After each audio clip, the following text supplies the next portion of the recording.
Hello viewers, সবাইকে শুভেচ্ছা ও স্বাগতম। আজকে ইঞ্জিনিয়ারিং ড্রয়িংয়ের লাইন নিয়ে আলোচনা করব। তাহলে শুরু করা যাক। তো অ্যাকর্ডিং টু ওয়েথ অর্থাৎ প্রশস্ততা অনুসারে লাইনকে ইঞ্জিনিয়ারিং ড্রয়িংয়ে লাইনকে দুইটা ভাগে ভাগ করা হয়েছে। একটা হচ্ছে থিক লাইন আর একটা হচ্ছে থিন লাইন। তো থিক লাইনটা হচ্ছে কি, যেটাতে 0.5 mm টু 0.8 mm ওয়েট হয়ে থাকে, আর থিন লাইনটা 0.3 mm টু 0.5 mm পর্যন্ত পুরুত্বটা হয়ে থাকে। যদি থিক লাইনে কোনো অবজেক্টে থিক লাইন যদি আমরা 0.5 mm ইউজ করি, তাহলে থিন লাইনগুলো হবে 0.3 mm। আর থিক লাইন যদি 0.8 mm ইউজ করি, তাহলে থিন লাইনগুলো আমরা মূলত ইউজ করব 0.5 mm। তাহলে এই হলো মূলত এই দুই ধরনের, অর্থাৎ পুরুত্ব অনুসারে ইঞ্জিনিয়ারিং ড্রয়িংয়ের লাইনের প্রকারভেদ। এই দুই প্রকার লাইনটা মূলত বিভিন্ন ধরনের হয়ে থাকে। অর্থাৎ আমরা ইঞ্জিনিয়ারিং যে ড্রয়িংয়ে যে লাইনগুলো ব্যবহার করে থাকি, ওই লাইনগুলো মূলত এই দুই প্রকার লাইনের মধ্যেই পড়ে। তাহলে সেই লাইনগুলোর সাথে আমরা ধাপে ধাপে পরিচয় হই। প্রথমেই এই যে লাইনটা আমরা দিয়ে রাখছি, এটা হচ্ছে ভিজিবল লাইন বা অবজেক্ট লাইন।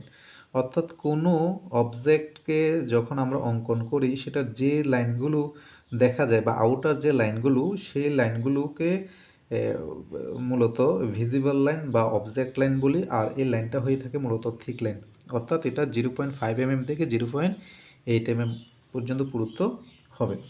এবারে আসি 2 নম্বরে হিডেন লাইন। হিডেন লাইন, এটা হিডেন মানে কি, লুকানো। অর্থাৎ এটা কোনো অবজেক্টের বা ভিতরে ফাঁকা আছে বা কোনো একটা পার্টস আছে যেটা আমরা বাইরে থেকে দেখতে পাই না, মূলত ওই ধরনের লাইন বিষয়টা উপস্থাপন বা বোঝানোর জন্য আমরা এই হিডেন লাইনটা বা ড্যাশ লাইনটা ব্যবহার করে থাকি। তো হিডেন লাইনের এই জায়গার মধ্যে বিশেষত মার্কর বা অঙ্কন করার সময় আমাদের মাথায় রাখতে হবে যে এইখানে একটা ফাঁকা আছে, তারপরে লাইন আছে, আবার ফাঁকা আছে, তারপর লাইন আছে। এই ফাঁকা এবং লাইন কি অনুপাতে হবে, সেটা এই ফাঁকাটাকে আমি এস দ্বারা চিহ্নিত করার চেষ্টা করছি এবং লাইনটাকে বি দ্বারা চিহ্নিত করে দেওয়ার চেষ্টা করছি। তো এস এর মান যদি মূলত এক হয় তাহলে বি এর মান হবে কিন্তু 2s। আর এস এর মান যদি 2m হয়, তাহলে বি এর মান হচ্ছে 4s। অর্থাৎ এস এর মানটা মূলত আমরা 1 mm থেকে 2 mm পর্যন্ত ব্যবহার করে থাকি, 2 mm পর্যন্ত। আর বি এর মানটা হবে তাহলে কি 2s, অর্থাৎ এটার এস এর 2 গুণ অথবা 4 গুণ। এবারে চলে আসি আমরা, তো এর মধ্যে আরেকটা ইনফরমেশন এখানে আমরা দিয়ে দিচ্ছি, সেটা হচ্ছে কি হিডেন লাইনটা মূলত থিন লাইনে হয়ে থাকবে। অর্থাৎ এটা 0.3 mm থেকে 0.5 mm, অর্থাৎ হিডেন লাইনটা মূলত থিন লাইনের মধ্যেই পড়ছে। আর এর আগে যে ভিজিবল লাইনটা পড়ছিলাম, সেটা পড়ছে মূলত থিক লাইনের মধ্যে। এবারে আসি যে সেন্টার লাইন। 3 নম্বর আমাদের যে লাইনটা ব্যবহার করতে আর কি ইঞ্জিনিয়ারিং ড্রয়িংয়ে, সেটা হচ্ছে central line. Central line means হচ্ছে যে কোনো একটা অবজেক্টের মধ্যে একটা কোনো সার্কেল আছে, বা ওই সার্কেলে আমি সেন্টার পয়েন্টটা দেখানোর চেষ্টা করব বা দেখাইতে হবে। তো সেই সেন্টার পয়েন্টটা আমি কিভাবে দেখব, মূলত এই সেন্টার লাইনের মাধ্যমে আমি সেই সেন্টার পয়েন্টটা দেখানোর চেষ্টা করব। তো এই জায়গার মধ্যে সেন্টার লাইনটা দেখাইতে বা অঙ্কন কীরকম, যে একটা বড় লাইন আছে, মাঝখানে একটা ফাঁকা আছে, তারপরে ছোট একটা লাইন, তারপরে আবার একটা ওই একই সাইজের বড় লাইনটা। দ্যাট মিন্স এখানে 3 ধরনের কম্বিনেশন হয়েছে, 2 ধরনের লাইন ব্যবহার করা হয়েছে, দুইটা, যেটা কিন্তু 2টা সাইজের লাইন আছে আর মাঝখানে একই সাইজের গ্যাপ আছে। তো এই যে গ্যাপটাকে আমি এস দ্বারা চিহ্নিত করছি, আর ছোট যে লাইনটা সেটাকে বি দ্বারা এবং বড়টাকে ডাব্লিউ দ্বারা। তো এই যে এস এর মানটা মূলত 1 থেকে 2 mm পর্যন্ত হয়ে থাকে, আর বি এর মানটা এস এর মানটা 1 থেকে, আর বি এর মানটা কি অনুসারে হবে, বি এর যে ডিস্টেন্সটা, এটা হবে লাইনটা হবে 2s থেকে 4s, অর্থাৎ এস এর 2 গুণ অথবা 4 গুণ। আর ডাব্লিউর মানটা অর্থাৎ বড় লাইনটা কত হবে, বি এর 3 গুণ অথবা বি এর 10 গুণ। তো এই সেন্ট্রাল লাইনটা মূলত থিন লাইনের মধ্যেই পড়ে। এবারে আসি আমরা dimension, extension and leader line একসাথের মধ্যে এটা দেখানো হয়েছে, কারণ এই লাইনটার মাধ্যমে এগুলোর মাধ্যমে একসাথে এগুলো দিয়ে আমরা কোনো অবজেক্টের ডাইমেনশন অর্থাৎ পরিমাপটা আমরা উপস্থাপন করে থাকি। তো এই ডাইমেনশনটা দেখানোর জন্য সেক্ষেত্রে এক্সটেনশন লাইনও লাগে। তো এই জিনিসগুলো এই জন্য একসাথে আমরা এই জায়গার মধ্যে কম্বিনেশন করে একসাথে দিয়ে দিছি dimension, extension and ladder line. তো ডাইমেনশন লাইনটা মূলত কি করি, এই যে মাঝখানে যে লাইনটা আছে এটা হচ্ছে ডাইমেনশন, যে এই জায়গা থেকে এতটুকু পর্যন্ত অর্থাৎ কতটুকু পর্যন্ত দূরত্ব, হ্যাঁ ওই ডিস্টেন্সটা বা ওই অবজেক্টটার ডিস্টেন্সটা মাপটা কতটুকু সেটা দেখানোর জন্য ডাইমেনশনটা ইউজ করি। এটা হচ্ছে ডাইমেনশন লাইন, এটা হচ্ছে কি ডাইমেনশন লাইন।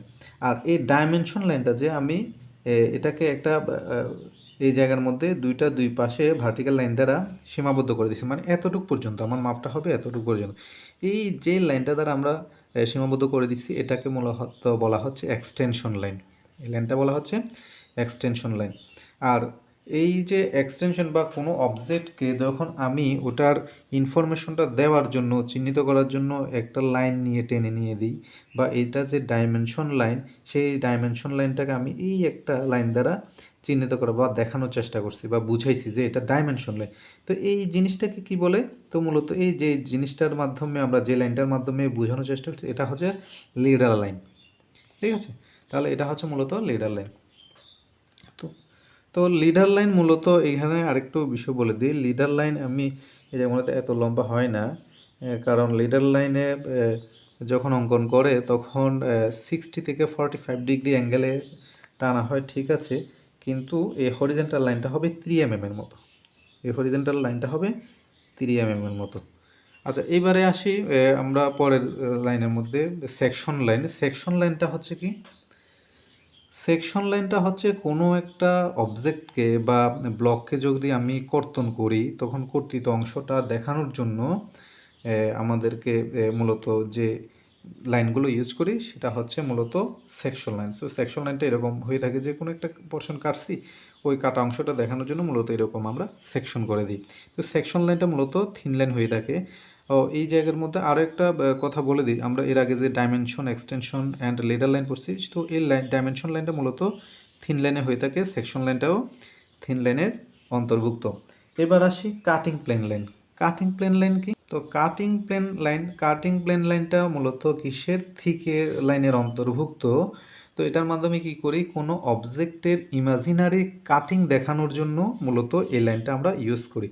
তো এই কাটিং প্লেন লাইনের মাধ্যমে আমরা ইউজ করতে পারি। এই জায়গার মধ্যে আবার আমি আরেকটা লাইন দিয়ে রাখছি, এটা আইএসও কাটিং প্লেন লাইন। এই লাইনের মাধ্যমে আমরা সেই জিনিসটা অর্থাৎ কোনো অবজেক্টের ইমাজিনারি কাটিং দেখাইতে পারি এই লাইনের মাধ্যমে। এবারে আসি আমরা, তাহলে কাটিং আইএসও কাটিং প্লেন লাইনও গেল। তাহলে এই কাটিং লাইনটা কিসের হয়ে থাকে, থিক লাইনের। ঠিক আছে, দুইটাই কিন্তু কাটিং লাইন, এটাও কাটিং লাইন এটাও কাটিং লাইন, যে কোনো একটাই দেওয়া যাবে। আর এটা হচ্ছে আইএসও কাটিং প্লেন লাইন। এবারে চলে যাই ব্রেক লাইন। ব্রেক লাইনটা হচ্ছে কি, ব্রেক লাইনটা হচ্ছে মূলত কোনো একটা অবজেক্ট যখন লম্বা একটা অবজেক্টকে আমরা ড্রয়িংয়ের মধ্যে দেখা যাচ্ছে যে এটা সম্পূর্ণভাবে দেখানো বা ওই মাপের উপস্থাপন করা সম্ভব হচ্ছে না, তখন আমরা মাঝখানে একটা ব্রেক দিয়ে দিই, বা অঙ্কনের সুবিধার্থে কাছে আমরা এটা শেপটার মাঝখানে ব্রেক দিয়ে দিই। তখন দুইটা পোর্শন পাশাপাশি রেখে দিই, যে মাঝখানে ব্রেক, তখন বুঝতে হবে যে এই পোর্শনটা বা অবজেক্টটা আরও লম্বা আছে। তো এই ব্রেক লাইনটা দুই ধরনের মূলত ইউজ করি আমরা, একটা হচ্ছে লং ব্রেক আর একটা হচ্ছে শর্ট ব্রেক। লং ব্রেকটা এইভাবে করে অঙ্কন করা হয় আর শর্ট ব্রেকটা এইভাবে। তো লং ব্রেক যখন ইউজ করি তখন এটা মূলত থিন লাইনের অন্তর্ভুক্ত, আর শর্ট ব্রেকটা মূলত থিক লাইনের অন্তর্ভুক্ত। এবারে আসি প্যান্থম লাইন, বা এটাকে রিপিট লাইনও বলি। তো প্যান্থম লাইন বা রিপিট লাইন এটা কেন ব্যবহার করা হচ্ছে ইঞ্জিনিয়ারিং ড্রয়িংয়ে, মূলত আমরা এই লাইনটা তখনই ব্যবহার করি যে কোনো একটা অবজেক্ট, যে একটা মেশিনারি পার্টস একটা জায়গায় জয়েন্ট আছে, হ্যাঁ ওই জায়গায় জয়েন্ট আছে মূল জয়েন্টটা, তো সেই পার্টসটাকে যদি অন্য জায়গায় কল্পনা করে আমি যদি চিন্তা করি যে এই জায়গায় হইলে তাহলে এটা কিভাবে করে থাকবে, ওই যে অন্য জায়গায় অল্টারনেটিভলিভাবে ওর পজিশনটা চেঞ্জ করলে ঠিক যেরকম একটা সে তার পজিশনটা দাঁড়াবে, সেই পজিশনটা উপস্থাপন করার জন্য মূলত প্যান্থম লাইন বা রিপিট লাইনটা আমরা ব্যবহার করে থাকি। আর প্যান্থম লাইন বা রিপিট লাইনটা মূলত থিন লাইনের অন্তর্ভুক্ত। তাহলে এই হইল মূলত ইঞ্জিনিয়ারিং ড্রয়িংয়ের লাইনের একটা পড়াশোনা, আমাদের লাইনের নিয়ে পড়াশোনা। আগামী ক্লাসে এই লাইনগুলো কিভাবে ব্যবহার করা হয়, কোথায় ব্যবহার করা হয় এবং এই লাইনগুলোর বিভিন্ন ইনফরমেশন নিয়ে আমরা কথা বলবো।